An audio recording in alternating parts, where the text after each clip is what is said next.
ada soal psikologi forensik hasilnya yang menjelaskan justru sebaliknya kepada Bu Putri soal tertekan, depresi, dan itu secara konsisten Iya, tapi kan tergambarkan. apakah itu kemudian relevan? Apakah itu ada kaitannya dengan dia sebagai korban perkosaan? Kan tertekan, depresi bisa aja karena dia tiba-tiba dari kekuasaannya, dari istananya gitu ya, dari apa namanya pengaruhnya yang mungkin selama ini tidak tersentuh gitu ya, lalu tiba-tiba runtuh gitu ya kerajaannya, tiba-tiba dia terpampang di media gitu ya.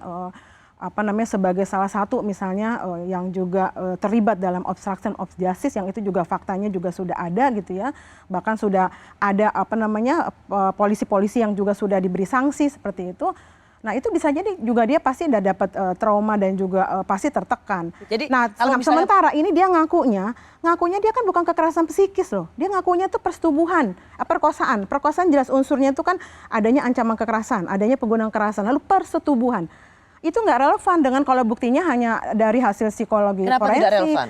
Ya kalau persetubuhan itu harus dibuktikan bahwa memang ada upaya penetrasi penis ke vagina ya secara paksa.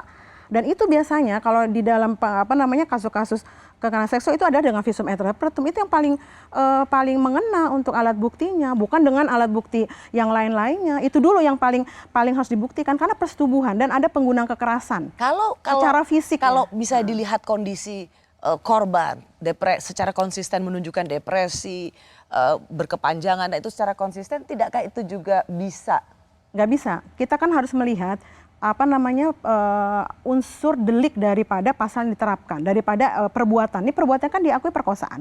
Perkosaan itu diatur di 285 KUHP dan itu juga bagian dari Undang-Undang Tindak Pidana Kekerasan Seksual di dalam pasal 4 ayat 2, apa yang disebut dengan pasal jembatan. Jadi norma hukumnya, unsur-unsur deliknya itu diatur di undang-undang lain, tetapi soal hukum acara dan lain-lainnya hak korban tetap menggunakan Undang TPKS. Nah, kalau kita kembali ke pasal 285, yang namanya perkosaan itu harus dibuktikan persetubuhan.